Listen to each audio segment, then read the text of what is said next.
need to give a document. Yeah. But basically, I mean, also for the media, what we want to say is that we are very disappointed with the now.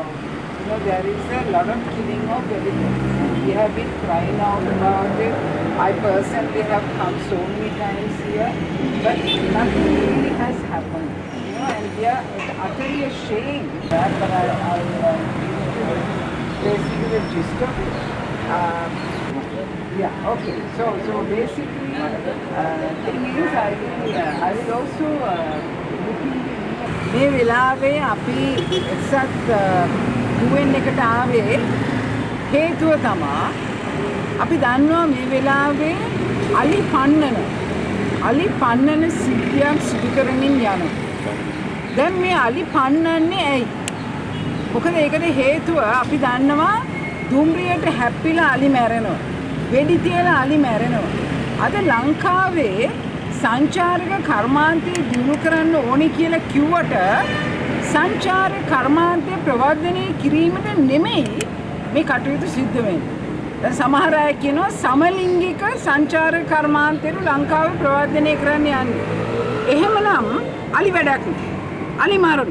මොකද අලි මරන්නේ අලි බලන්න නෙමෙයි සංචාරකයෝ එන නිසා.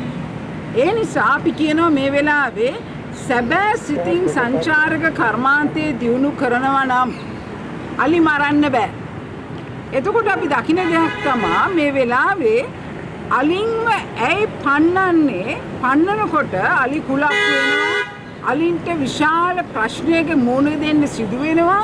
එතකොට ඔවුන්ගේ රෞද්‍රකම නැත්නම් ඔවුන්ගේ තියෙන වේදනාව නිසා ඔවුන් වක් වෙලාවට කලබල වෙනවා.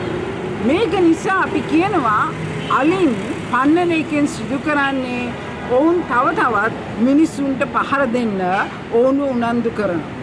මේක මහා පාප කර්මයක්.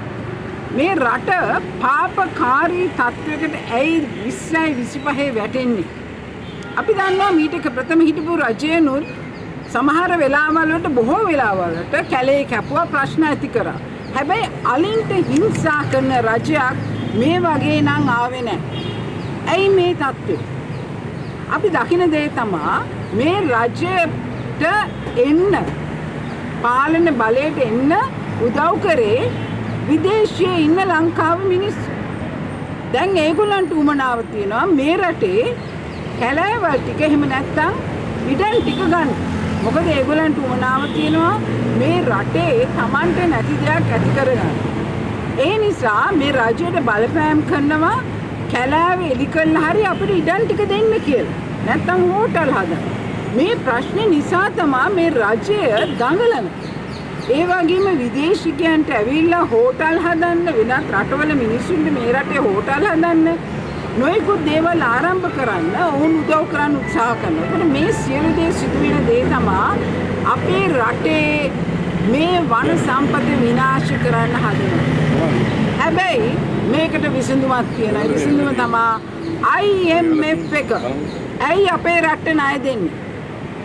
IMF එක වගකිය යුතු ආයතනයක් විදිහට දැනගන්න ඕනේ රටක් සල්ලි අරගෙන ඒ රටේ වන සම්පත විනාශ කරනවා නම් කැලෑවල් කපනවා නම් IMF එක මේ මුදල් දෙනකොට කොන්දේසි පනවන්න අවශ්‍යයි. අනිවාර්යයෙන්ම IMF එකේ කියන දෙයක් තමයි ඉරසාර සංවර්ධනයක් අවශ්‍යයි කියලා. ඉරසාර සංවර්ධනයක් කියන්නේ පරිසර හිතකාමී සංවර්ධනයක්. එහෙමනම් ඇයි IMF එක කොන්දේසි දාලා නැත්තේ? IMF එක කියන වංචා දූෂණ නැති කරන්න ඕනලු. දෙයියෝ සාක්කි පිටරට ඉන්න මිනිස්සුන්ට ඉඩම් දෙන්න මේ අපේ අලි ටික පන්නනවා නම් ඒක වංචාවක් නෙමෙයිද? ඒක දූෂණයක් නෙමෙයිද? එතකොට මේ සියලු දේ තේරුම් ගන්න ඕනේ. ඒ නිසාම අපි කියනවා එක හෙලා අවුරුදු ගණනාවක් විදේශීය ඉගෙන ගත්ත කෙනෙක් විදියට මම ඒ රටවල් වල යුරෝපීය රටවල් ඉගෙන ගත්ත කෙනෙක් විදියට ඇමරිකාවේ පරිසරය පිළිබඳව මගේ ආචාර්ය උපාධියෙන් පස්සෙත් පුහුණු ලැබපු කෙනෙක් විදියට මම කියනවා IMF එකත් වැරද්දක් කරනවා මේ රටට. IMF එක මේ රටට සල්ලි දෙන්න කොන්දේසි විරහිතව අපේ රජය කරන්නේ මොකද්ද? අලි ටික මරනවා, පරිසරය විනාශ කරනවා. එක්ස්ප්‍රස් පර්ල් නෞකාවේ ඒ මුදල් ටික ගන්නත් මහන්සිුනේ අපි. ඩොලර් බිලියන අත වශයෙන් කියන බිලියන 57ක් අපේ රට එන්න ඕන. අපි ඩොලර් බිලියනයක් ඉල්ලලා තියෙන්නේ වන්දි විදියට. දැන් මේ මුදලම තමයි IMF එක දෙන්නේ. හැබැයි අපිට ගැටලුව තියෙන්නේ IMF එක මේ තරම් වගකීමක් දරන ආයතනයක් විදිහට ඇයි කොන්දේසි දාන්නේ නැත්තේ කියලා. ඒ නිසා ඊළඟ වාරිකයේදී අපි අනිවාර්යෙන් ඉදිරියට එනවා. අලි මැරුවොත්, අලි විනාශ කරොත්, කැලෑවල් කපුවොත් අපි ඉස්සරහට ඇවිල්ලා IMF එකට කියනවා සතයක්වත් දෙන්න එපා. මොකද ඒකට හේතුව මේ රටේ පරිසරය විනාශ කළා සංවර්ධනය කරන්න බෑ. අපි ඒක හොඳටම දන්නවා. ඒ නිසා කරුණාකරලා ඊළඟ කාරණේ තමයි කාගේ සල්ලි වලින්ද දෙයියනේ අලි පන්නන්නේ. ලක්ෂ 100ක්, ලක්ෂ 200ක්, ලක්ෂ 300ක් පාවිච්චි කළා. කවුද මේ සල්ලි මේ කොහෙන්ද මේ සල්ලි ආවේ අලි පන්නන්න? අද මිනිස්සුන්ට බඩු ටික ගන්න සල්ලි නැහැ. අද කොච්චර අමාරුවෙන්ද මිනිස්සු ජීවත් වෙන්නේ. එතකොට මේ සල්ලි කොහෙන්ද ආවේ අලි පන්නන්න? අලි පන්නන්න ඒ ජීප් වල නැගලා ගිහිල්ලා විනෝද සවාරි යන අයට සල්ලි දෙන්න කොහෙන්ද සල්ලි? ඒ ආවෙත් IMF එකේ ඒ ලැබිච්ච ණය. ඒ නිසා කරුණාකරලා මතක තියාගන්න ඕනේ මේ රජය අපේ දැන් රතු කට්ට පැනලා ඉවරයි. අපිට අලි මැරෙනවා බලන් ඉන්න බෑ. දුම්රිය රියදුරේ මේ ළඟදී අලි 5 දෙනෙක් මැරුවා. ඊට කලින් අලි 9 දෙනෙක් එකතැන මරලා දැම්මා. දැන් මේ බලාගෙන ඉන්නවා කිසිම තීන්දුව తీරණයක් ගන්න නැහැ. දුම්රිය රියදුරන් තාමත් හොඳට ඉන්නවා. කිසිම ප්‍රශ්නයක් නැහැ ඒගොල්ලන්ට. අලි මරනවා, ගෙදර යනවා. අලි මරනවා, ගෙදර යනවා. මේක තමයි ඒගොල්ලෝ කරන්නේ. මේ වගේ මිනි මරු සමාජයක් අපිට එපා. අපේ මිනිස්සුත් මරනවා, අලිත් මරනවා. මේ වගේ මිනිමරු සමාජයක් එපා. කරුණාකරලා IMF එක වග කිය යුතු සංවිධානයක් විදිහට ලංකාවට ආයි ඊළඟ වාරිකයේ දෙන්න ඉස්සෙල්ලා කොන්දේසි දාන්න නැතිනම් අපි අනිවාර්යයෙන්ම හිට ගන්නවා ඒකට විරුද්ධව. අලි විසින් මිනිස්සු මරනවා ගෙවල් වලට ගිහිල්ලා ගහලා අලින්ගේ වගා මිනිස්සුන්ගේ වගාවෙන් ඉස්සර.